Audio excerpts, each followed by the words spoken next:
ముట్టు వచ్చింది అంటే శాస్త్రాలు వేదాలు ఏం చెప్తున్నాయి, అమ్మాయిని పక్కన కూర్చోపెట్టండి, ఆ టైంలో ఆ అమ్మాయి ఎనర్జీ లెవెల్స్ అన్నీ తగ్గిపోతాయి, సైంటిఫిక్గా ఆ అమ్మాయి కంప్లీట్గా నెగిటివ్ ఎనర్జీ అనేది ఆమెకి పాజిటివ్ ఎనర్జీ తగ్గిపోతుంది అనేటప్పుడు మనకి వంటలు చేసే దీనికి కానీ ఇది పూర్వకాలం నుంచి వస్తున్న పద్ధతి.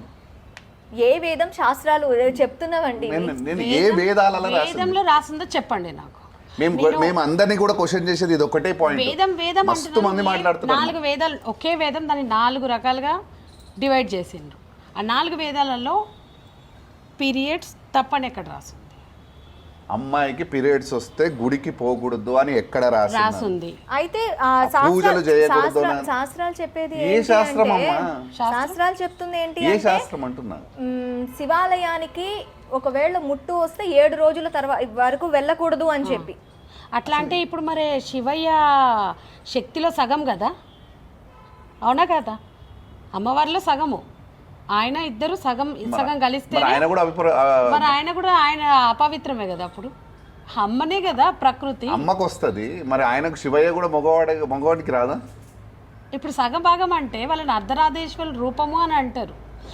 శివుడిని ఉదాహరణగా తీసుకొని దాంపత్య జీవితం వాళ్ళ లెక్కలు ఉండాలి అని అంటారు, అవునా కదా? ఇద్దరము సమానము అని వాళ్ళిద్దరూ ఒకటిగా మనకి చూపిస్తున్నప్పుడు ఎవరినైనా చూడండి, ఏ పెళ్లి జరగని ఏమి జరగని ఆది దంపతుల లెక్కలో ఉండండి, ఆ శివ పార్వతుల లెక్కలా అని దీవిస్తారు. అంటే ఏంటి, అర్ధనారీశ్వర తత్వం నిజమైనప్పుడు ఈ శౌచం శుచి అనేవి ఉండవు అని అంటారు మీరు, అంతేనా? మీరు విషయం చెప్తున్నా, మీకు అర్థమవుతున్న పాయింట్. ఎక్కడ తప్పు ఉన్నదో మాకు వేదాలు చూపియండి. మేము అందరిని రిక్వెస్ట్ చేస్తున్నాం. మేము వేదం తీసుకోవడానికి మేము తప్పు ఉండొచ్చు, మీరు అందరు అంటున్నట్టు మేము తప్పు ఉండొచ్చు. ఎక్కడ తప్పు ఉందో రాసింది చూపియండి మేము అనేది. మేము పూర్వీకులు తప్పని అనట్లేదు, పూర్వీకులు పెట్టిన నిబంధనలు తప్పని అనట్లేదు. బాగా ఆలోచించండి, అర్థం చేసుకోండి. ప్రతి ఒక్కరు ఏది పడితే అది మాట్లాడుతున్నారు. అంటే ఎవరు టీఆర్పీ రేటింగ్స్ కోసం యూట్యూబ్ ఛానల్స్ పెడుతున్నారు. 4 years బ్యాక్ ఇన్సిడెంట్ జరిగింది, దాని వల్ల నేను చెయ్యాల్సి వచ్చింది, నేను అది కంటిన్యూ చేస్తున్నాను. కంటిన్యూ చెయ్యట్లేదు. తను నన్ను అడిగింది ఏంటి, అమ్మా నీకు 4 years బ్యాక్ నుంచి నేను ఇక్కడ చూస్తున్నాను, పీరియడ్స్ ఉంటే గుడిలోకి రావద్దు అంటారు కదా, నువ్వు గర్భగుడిలోకి వెళ్ళినావు, నీకేం కాలేదా అని అడిగిండు. అంటే 4 years బ్యాక్ జరిగిన ఇన్సిడెంట్ ని he wants to tell that. Okay, 4 years అప్పుడు ఒకసారి చేసినావు నువ్వు, దానివల్ల నీకేమి జరగలేదా? చాలా మందికి డౌట్స్ వస్తున్నాయి, మన గుడికి వస్తున్నారు, క్వశ్చన్ చేస్తున్నారు. ఏమని తను ఉదాహరణ. ఓకే మధులత గారు, అసలు ఏ సిచ్యువేషన్లో వెళ్ళాల్సి వచ్చింది, ఏ సిచ్యువేషన్ కనుగొని మీరు గర్భగుడిలోకి వెళ్ళి ఆ టైంలో అమ్మవారిని దర్శించుకోవటం కానీ అమ్మవారిని ముట్టుకోవటం కానీ జరిగింది? Good question. నేను ఈ క్వశ్చనే నన్ను ఎవరైనా అడుగుతారేమో అది చెప్పాలి అని అనుకుంటున్నా. ఎందుకు వెళ్ళాల్సి వచ్చింది అని అంటే, మేము చిన్నమ్మ కార్యం చేసినప్పుడు అప్పుడు మొత్తం ఇంత గుడి కట్టలేదు, అసలు మాకు గుడే కట్టాలన్న ఆలోచన లేదు. ఫస్ట్ ఆఫ్ ఆల్ ఏదో మా తాతల కాలంలో ఉన్న అమ్మవారు అడిగిందని ఒక విగ్రహ ప్రతిష్ట, చిన్న విగ్రహ ప్రతిష్ట చేయమంటే చేసి వదిలేసినాం మేము. ఆ తర్వాత అనుకోకుండా అట్లా గాలికి తల్లిని వదలొద్దు అని చెప్పి కనీసం ఒక చిన్న రూమ్ లెక్కల వేసి పెడదాము అని చెప్పి ఫస్ట్ గోడలే కట్టినాం మేమే. నేను కూడా మీ అందరి లెక్కనే ఒక 4 years బ్యాక్ అదే పాటించినాం మేమిద్దరం కూడా. సృష్టి వస్తే గుళ్ళకి వెళ్ళొద్దు, పీరియడ్స్ వస్తే దేవుడి పని చెయ్యొద్దు, దూరంగా ఉండాలి అని నేను కూడా పాటించిన. టిల్ జూలై 2021 మేము ఈ ప్రతిష్ట చేసినాము. అప్పటి వరకు కూడా నేను అట్లనే ఉన్నాను. నాకు ప్రతిష్ట అయిన తర్వాత పీరియడ్స్ వస్తే నేను రాను కూడా రాలేదు. అప్పుడు అమ్మవారికి మార్నింగ్ అభిషేకం చేయాలి అంటే వేరే పంతులని పిలిపించి చేపియాల్సి వచ్చింది అనమాట. ఎందుకంటే మేము గుడి కట్టాలని అనుకోలేదు కదా, ఏ పూజారులు అవి ఇవి ఏం పెట్టుకోలేదు. మేము ఏమనుకున్నామంటే ఒక పూజారిని ఎవరైనా మాట్లాడి ధూపదీప నైవేద్యం చేసేళ్ళమని చెప్తాం పొద్దున సాయంత్రము అనే ఆలోచన మాది. అట్లా మేము అనుకున్నాం, అమ్మవారికి అంకితం చేయాలని అనుకున్నాం దీన్ని మేము. వన్ సర్టన్ సిచ్యువేషన్లో నవరాత్రులు అప్పుడు మాకు అమ్మవారు ఇచ్చిన ఆజ్ఞ ఏంది అని అంటే, ఈ గుడిలో నాకు పూజ చేసే వ్యక్తి పూజారి కానీ ఎవరైనా కానీ అబద్ధం ఆడొద్దు. మనిషికి లేనిది చెప్పి వాళ్ళకి, అంటే ఈ జాతకము ఈ దోషము ఆ దోషము అని అబద్ధము చెప్పి దేవుడికి మనిషికి మధ్యన ఉన్న దాన్ని ఒక అనుబంధాన్ని తీసేయొద్దు. తప్పుడు మాటలు చెప్పి ఏ పూజలు ఇక్కడ జరగొద్దు. ఏమి చేసినా ఒకవేళ తనకి ఏదైనా సమస్య ఉందా ఆ తల్లికి పూజ చేపియండి. అమ్మవారికి చేపియండి కానీ మనిషి పేరు చెప్పి మనిషికి చేయకండి. సమస్య ఎవరు పాయింట్ ఏంటంటే ఇది చెప్పు, యాక్చువల్లీ ఇక్కడ ఉన్న పంతులకి మేము ఉండే కండిషన్స్ ఇవన్నీ, అది ఇక్కడ ఎటువంటి జాతకరీత్యా పూజలు ఏ పూజలు అని చెప్పి చెప్పినాం అనమాట. సో ఆ పర్సన్కి ఏం కావాలి? డబ్బులు. మేము జీతం ఇస్తాము కానీ అబద్ధం చెప్పొద్దు అని చెప్పి చెప్పినాం అనమాట. మేము చెప్పినప్పుడు they were not ready to take it. అంటే ఏంటి, ఇక్కడ జాతకాలు చెప్పొద్దు, మూఢనమ్మకాలని మీరు ప్రచారం చేయొద్దు. ఓకే, అది ఆ కండిషన్ పెట్టినందుకు పంతులు ఎవరు ఇక్కడికి వచ్చి చేయడానికి రెడీగా లేరు. అమ్మవారి టెంపుల్ అని అనగానే ఫస్ట్ అట్రాక్ట్ అయ్యేది డివోషనల్ గా అండ్ ఆస్ట్రాలజీ ఇవన్నీ. అది మేము చెయ్యొద్దు అన్నాం. మనిషికి దేవుడికి మధ్య దూరాన్ని పెంచకండి. వాళ్ళు ఇక్కడికి వచ్చేది ఎందుకు? అమ్మని నమ్మి, అమ్మనే ఆ భారాన్ని అమ్మకి అప్పచెప్పి వెళ్తున్నారు. అమ్మనే ఆ సమస్యని నిజంగా అయితే ఖచ్చితంగా తల్లి ఆ వరం ఇస్తుంది. అంటే నిజమైన శక్తిని చూపించాలనేది మా ఉద్దేశం. ఈ మనుషుల్ని నమ్మొద్దు, దేవుని నమ్మమని చెప్పడం మా ముఖ్యమైన ఉద్దేశం. మేము అక్కడ పంతులు చెప్పింది కూడా. వాళ్ళు దానికి రెడీగా లేకుండే ఆల్ ఆఫ్ సడన్గా సరే అని ఒక పంతులు వచ్చిండు, కొన్ని రోజులు చేసిండు.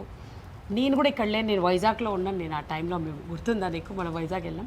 మేము వైజాగ్ వెళ్ళాం అనమాట. వైజాగ్ వెళ్ళి మేము ట్రావెలింగ్లో ఉన్నాం. మేము రిటర్న్ నేను ఇంకా నాకు 3-4 డేస్ తర్వాత నేను రావాలన్నమాట. ట్రావెలింగ్లో ఉన్నాను నేను. ఆల్ ఆఫ్ సడన్ గుడికి తాళం కూడా వేయలేదు, అర్ధాంతరంగా తలుపులు ఓపెన్ పెట్టేసి వదిలేసి వెళ్ళిపోయింది ఆ పంతులు. ఆ టైంలో నేను ఏం చేయాలి చెప్పండి? అమ్మవారిని అట్లా వదిలేసి వెళ్ళిపోయింది అనమాట. ధూప దీప నైవేద్యం కూడా పెట్టలేదు. ఇంత దుర్మార్గులు మనుషులు. మళ్ళీ వాళ్ళు వేదం చదువుకున్నాము మేము అమ్మవారు అంటే ఇది అది అని చెప్పి అని అంటారు. ఆగమేఘాల మీద నేను అప్పటికప్పుడు వైజాగ్ నుంచి పరిగెత్తుకొని వచ్చేయాల్సి వచ్చింది. నేను వెళ్ళింది కూడా దేవుడి పని మీదనే, వేరే ఏ పని మీద కాదు, ఈ గుడి పని మీదనే మేము వెళ్ళినాము. పరిగెత్తుకొని రావాల్సి వచ్చింది. ఆ టైంలో చాలామందికి ఫోన్లు చేసినాము. లిటరలీ మా ఫోన్లు అసలు మా ఇద్దరికి మెడలు నొప్పి కూడా వచ్చింది ఫోన్లు చేసి చేసి చేసి. ప్లీజ్ వెళ్ళి అమ్మవారికి ధూపదీప నైవేద్యం చేయండి, ఎన్ని డబ్బులైనా ఇస్తాం మేము అని అంటే ఒక్కరు ముందుకు రాలేదు. ఒక్కరు కూడా ముందుకు రాలేదు ఆ టైంలో అమ్మవారికి ఒక అతను పొద్దున వచ్చి అభిషేకం చేస్తానమ్మా, పండగ అప్పుడు మనకి నవరాత్రుల టైం, పొద్దున్నే వచ్చి నేను అభిషేకం ఇట్లా చేస్తానమ్మా నేను వస్తానని చెప్పిండు. 100 ఫోన్లు చేయంగా వచ్చిండు. వచ్చిన తర్వాత మేమిద్దరం ఇక్కడే కూర్చొని ఉన్నాం అనమాట. తనకు పీరియడ్స్ ఉన్నాయి, బయట కూర్చొని ఉన్నాను నేను. మనం కట్టి ఉండే అప్పుడు ఇక్కడంతా ఇదంతా కాంపౌండ్ వాళ్ళు కట్టి ఉండే, నేను అవతలకున్నాను నేను. సో వచ్చిండు, అభిషేకం చేస్తాను, లోపలికి వెళ్ళిండు, అమ్మవారి వస్త్రాలు తీసేసిండు. వస్త్రాలు తీసేసి నేను ఒక్కడనే చేస్తే ఆలస్యం అయిపోతుంది, ఇంకొకరిని పిలుచుకొస్తానమ్మా అని చెప్పి అంతే ఇక వెళ్ళిపోయిండు. అమ్మవారిని అట్లా వదిలేసి వెళ్ళిపోయి తను 2 hours అయితే 3 hours అయింది. చాలా షాకింగ్ ఉన్నాయండి. ఒక బ్రాహ్మణు ఒక అదే కదా మేము అనేది, అదే ప్రతి ఒక్కరికి మేము చెప్పాలనుకుంటుంది. ఇది నిజం, అమ్మవారు ఈ మనుషులు కాదు. వాళ్ళు ఏదో ఒక బట్టలు వేసుకోగానే ఇప్పుడు సోకాల్ పీపుల్ అంతా ముందుకొచ్చి మీడియా ముందుకొచ్చి నా గురించి మాట్లాడుతున్నారు కదా, దీనికి ఆన్సర్ చేయండి ఫస్ట్. సో అక్కడ ఆ సిచ్యువేషన్లో 1 గంట 2 గంటలు 3 గంటలు ఎంత మందికి ఫోన్ చేసినామంటే ఈ సరౌండింగ్స్ హోల్ షేర్లింగం పెళ్లిలో చాలా పెద్ద పెద్ద పంతులు కూడా ఉన్నారు ఇందులో. ఫోన్లు ఎత్తలేదు, అవాయిడ్ చేసిండ్రు. కేవలము వాళ్ళకి వేరే కార్యాలకు వెళ్తే ఎక్కువ డబ్బులు వస్తాయని. అప్పుడు నేను ఏ ఆడపిల్ల అందరూ అంటున్నారు కదా బరి తెగిచ్చింది, ఒక మొగాడికి ఎట్లా చెప్తుంది పీరియడ్స్ అని, చెప్పకూడని సిచ్యువేషన్లో నేను అడుక్కున్నాను పంతులని. నేను బాగుంటే నేనే వెళ్ళి అమ్మకి చేసుకునేదాన్ని. నాకు పీరియడ్స్ ఉండడం వల్ల నేను గుడిలోకి వెళ్ళలేను, అర్థం చేసుకొని ప్లీజ్ రండి అయ్యగారు అని చెప్పి నేను అప్పుడు ఆ పంతులకు కూడా చెప్పాల్సి వచ్చింది. సో ఆ సిచ్యువేషన్ నేను గలీజా అని అంటున్నారు కదా, విని కూడా లేదు తెలియాలి సిచ్యువేషన్ చెప్పు. ఆ సిచ్యువేషన్లో తప్పక అమ్మాయి ఏం చెయ్యాలి అంటే ఆ తల్లి ఇచ్చిన ఆదేశమే. దీన్ని కూడా చాలా మంది చండాలంగా మాట్లాడుతున్నారు. నాకు కూడా అమ్మవారు వచ్చింది, దాన్ని చెప్పుతోటి కొట్టమంటుంది, అది నన్ను తాకుతుంది, నేను అపవిత్రం అయిపోయినా నన్ను పవిత్రం చేయండి మీరు అందరూ అని చెప్పి వీళ్ళని అమ్మవారు అడుగుతుందంట 3 రోజుల నుంచే. అసలు ఇది బయటకి ఎప్పుడు వచ్చింది, ఎలా వచ్చింది మధు గారు? సో విషయం అదే, ఇప్పుడు ఆ రోజు ఆ సిచ్యువేషన్ వల్ల తను పోయి అమ్మ మాకు ఇప్పుడు మా సిచ్యువేషన్ నేను ఖాళీ పోయగలుగుతాను కానీ చీర కట్టడం అలంకరణ అయితే నాకు రాదు. సో ఇద్దరం ఉండే, తను వచ్చింది అమ్మ మీద భారం మీద చేసిండు, లోపలికి వెళ్ళి అలంకరణ అలంకరణ చేయాల్సి వచ్చింది. చేసింది తను వచ్చి అభిషేకం చేసింది. తన ఒక్కడే చేయలేకపోయిండు, తనకు అంత తెలియదు. ఎందుకంటే తను ఇంతకు ముందుకు ఇంట్లో ఏమి పూజలు పునస్కారాలు చేసిన మనిషి కాదు. సో ఆ సిచ్యువేషన్లో తను పోయింది, చేసింది. సరే, దాని తర్వాత కూడా మేము ఏమంటున్నామంటే గుడికి రావడం తప్పు కాదు. తనకు పీరియడ్స్ ఉన్నప్పుడు వస్తుంది, కూర్చుంటుంది, పోతుంది. గర్భగుళ్ళకి పోతుంది అని మేము అనట్లేదే. అర్థం ఆ సిచ్యువేషన్లో పోయింది. ఆ సిచ్యువేషన్ ఎవరు తీసుకొచ్చారు? ఈ పంతులు ఏదైతే జాతకాలు చెప్తారు చూసినావా, టీవీలలో కూర్చొని చెప్తారు చూసినావా, అట్లాంటి పంతులే ఈడ ఆ పని చేసిపోయిండు. ఇప్పుడు ఆ ఎవరు జాతకాలు అవి ఇవి ఇప్పుడు మీరే చెప్పండి, తప్పెవరిది? నాదా? తప్పెవరిది? నాదా? ఇక్కడ మేము చెప్పింది ఏంటంటే ఈ 4 సంవత్సరాల నుంచి కూడా నీకేం జరగలేదు, మరి ప్రతి ఆడపిల్ల తను వస్తే ఏమవుతుంది అని ఆ క్వశ్చన్ అడిగింది. భయం ఎందుకు? సో ఇక్కడ కూడా మేము ఏం చెప్తున్నాం అంటే నేను చూసిన సిచ్యువేషన్స్ చాలా ఉన్నాయి మా ఇంట్లో కానీ బయట సమాజం.